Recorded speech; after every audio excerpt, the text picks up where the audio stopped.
For thousands of years, Aloe Vera has been considered a magical medicinal plant. Even the Aztecs used it as a miracle drug to treat many diseases. Traditional medicine appreciates its detoxification, purging, acid neutralization, and fat reduction. According to modern research, it has a positive effect on blood sugar levels and blood lipid concentration, including cholesterol levels. But aloe vera is not always aloe vera. Real aloe vera, the Aloe barbadensis, is a desert lily and is cultivated in arid regions, primarily in Central and South America. The effects of aloe vera are strongly dependent upon how it is processed, and the differences already begin with how it is harvested. In order to avoid damaging the plant, the leaves should ideally be cut by hand. As the outer skin of the leaf contains poisonous aloin, a substance that protects the plant from animals and has a laxative effect on humans, the skin must be carefully separated from the inner leaf gel.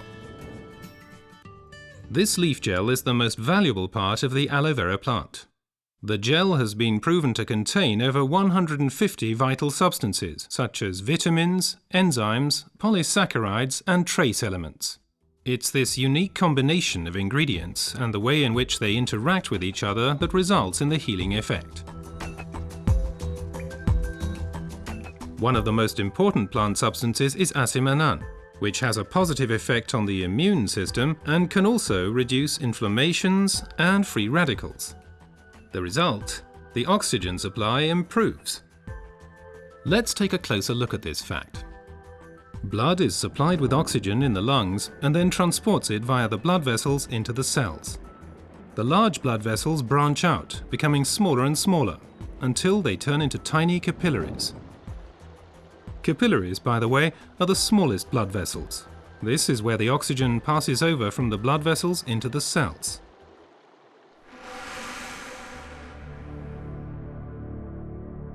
Poor eating habits, environmental pollution, stress, and increased physical effort weaken our immune system. Free radicals have an easier time of things and can cause microinflammations throughout the body. These inflammations can damage blood vessels and result in a thickening of the fine capillary walls.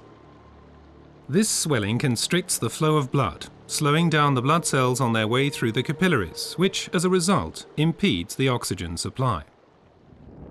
And it's here that the aloe vera acts. It reduces the swelling on the capillary walls. The blood cells can flow faster again, and the oxygen supply is improved. Furthermore, toxins and impurities are removed more quickly. The latest studies have revealed that other natural substances can improve the effects of aloe vera even further. These substances primarily include silicon, but they also include evening primrose and alkaline minerals. But first let's look at silicon a bit more closely. For our bodies, silicon is life essential and a structure-building element. We already know it as quartz sand, as it occurs in stones and cement. In the body, silicon is there to stabilize our human tissue. As a supportive element, it strengthens bones, hair, nails, connective tissues, and also the walls of our capillaries. As we grow older, the capillary walls have a tendency to lose their form and resilience. They can literally collapse, interrupting the blood flow. At the worst, this can lead to a stroke or a heart attack. Silicon strengthens and supports the capillary walls, thereby keeping the bloodstream open. As a result, the erythrocytes can now supply the cells with oxygen more efficiently. Silicon in its original form as quartz sand cannot be absorbed at all by the human body. Alternatives can, however, be found in nature. An ideal plant-based source is the stinging nettle. It is rich in natural silicon, which can be better absorbed by humans. Optimum oxygen supply is not only dependent on the capillaries, but also on the condition of the blood itself.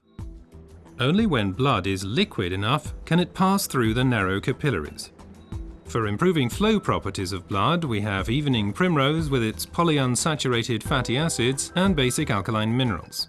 Polyunsaturated fatty acids make the blood thinner. They prevent the conglutination or sticking together of blood cells and thereby stop clotting of the blood. Alkaline minerals support the elasticity of the red blood cells, thus helping them to pass through the tiny capillaries more smoothly. Both help to increase the blood's rate of flow and thus contribute to maintaining an optimum oxygen supply. So let's review the main points again. The supply of oxygen to our cells is a vital prerequisite for our overall health and also helps to safeguard us against serious illnesses. Aloe Vera, with its decongestant effect, improves the oxygen supply. Silicon strengthens the vessel walls and keeps the bloodstream open. Reinforcement comes from evening primrose and basic alkaline minerals. What traditional medicine has known for a long time has now also been confirmed by modern research.